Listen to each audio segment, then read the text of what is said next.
आर्णी तालुका खुनाच्या शृंखलेमुळे अक्षरशः हादरला आहे.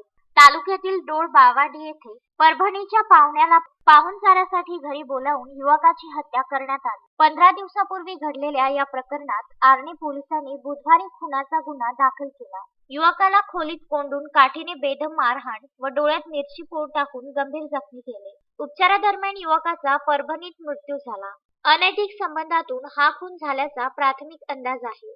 योगेश चव्हाण वय 26 वर्ष, राहणार एकूरखा पूर्णा, परभणी असे मृतकाचे, तर संदीप तुकाराम चव्हाण वय 35 वर्ष, नामदेव रामचंद्र मोहिते, दीपक नामदेव मोहिते, निर्मला मोहिते अशी मारेकऱ्यांची नावे आहेत. मुख्य मारेकरी संदीप हा मोहिते यांचा जावई आहे. युवकाचे महिलेशी अनैतिक संबंध असल्याची शंका त्यांना आली. त्यातूनच युवकाला परभणी जिल्ह्यातून आर्णी तालुक्यात बोलावून धडा शिकवायचा असा कट रचण्यात आला. त्यानुसार युवकाला पाहुणचारासाठी घरी येण्याचे निमंत्रण देण्यात आले. युवकही 25 जानेवारीला आर्णी तालुक्यातील डोळंबवाडी येथे आला.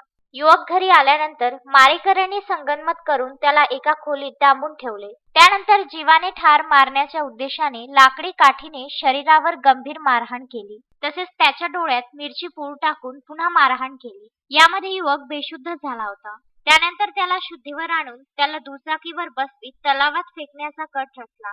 मात्र युवकाने दुचाकीवरून उडी मारून स्वतःची सुटका करून घेतली. त्यानंतर नागरिकांच्या मदतीने आर्णी ग्रामीण रुग्णालयात भरती झाला. दरम्यान त्याचा भाऊ तेथे आला. युवकाला गंभीर स्वरूपाची मारहाण झाल्याने उपचारासाठी परभणी येथील रुग्णालयात भरती केले. उपचार सुरू असतानाच त्याचा मृत्यू झाला. त्यानंतर याबाबतची तक्रार मृतकाचा लहान भाऊ कैलास चव्हाण वय 22 वर्ष याने आर्णी पोलीस स्टेशनला दिली. त्यावरून पोलिसांनी बुधवारी चौघांविरोधात खुनाचा गुन्हा दाखल केला. चारही मारेकरी पसार झाले असून पोलीस त्यांचा शोध घेत आहेत. अनैतिक संबंधाच्या कारणातूनच युवकाची हत्या झाल्याचा प्राथमिक अंदाज पोलिसांना आला.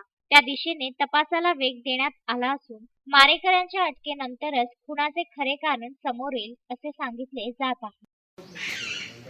दिनांक 16 फेब्रुवारी 2022 रोजी नामे कैलास गोविंदा चव्हाण, राहणार एकूरखा, तालुका पूर्णा, जिल्हा परभणी यांनी पोलीस स्टेशनला येऊन पोलीस स्टेशन आर्णी येथे येऊन जबानी रिपोर्ट दिला की त्याचा भाऊ नामे रमेश गोविंदा चव्हाण हा दिनांक 25/1/2022 रोजी आर्णी येथे त्याचा मावस भाऊ नामे संदीप चव्हाण याने त्यास फोन करून बोलावले की तू माझ्या घरी सासरी डोळंबवाडी येथे पाहुणचारा करता ये असे म्हटल्यावर त्याचा भाऊ फिर्यादी कैलास चव्हाणचा भाऊ रमेश चव्हाण हा आर्णी येथे आला. आर्णी येथे आल्यानंतर आर्णीवरून त्याचा मावस भावाने त्याला डोळंबवाडी येथे नेले.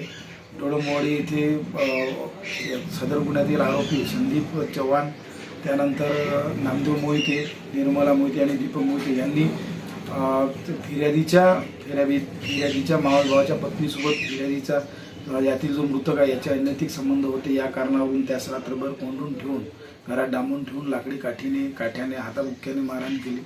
26 जानेवारीला दुपारी गुन्ह्यातील मृतक यास गुन्ह्यातील आरोपी हे बाहेर गावी कुठेतरी फेकून देण्याकरता किंवा त्याला कुठेतरी जीव मारण्याकरता नेत असताना आरोपी मृतक याने चालत्या गाडीवरून उडी मारली. त्यामुळे देवराडी बुटले ती उडी मारली. त्यामुळे ते गुन्ह्यातील आरोपी लोक हे तिथून पळून गेले. देवराडी बुटले 3 लोकांनी पोलिसांना माहिती दिल्यानंतर त्याला गुन्ह्यातील मृतक याला यवतमाळ येथे रेफर करण्यात आले. काही दिवस त्याचा यवतमाळ येथे उपचार चालला. यवतमाळ येथे उपचार चालल्यानंतर त्याला त्याच्या नातेवाईकांनी त्यांचे मूळ गावी परभणी येथे उपचाराकरता घेऊन गेले. दिनांक 2 फेब्रुवारीला तो हा गुन्ह्यातील जो जखमी आहे आपला रमेश चव्हाण हा सरकारी दवाखाना येथे मरण पावला.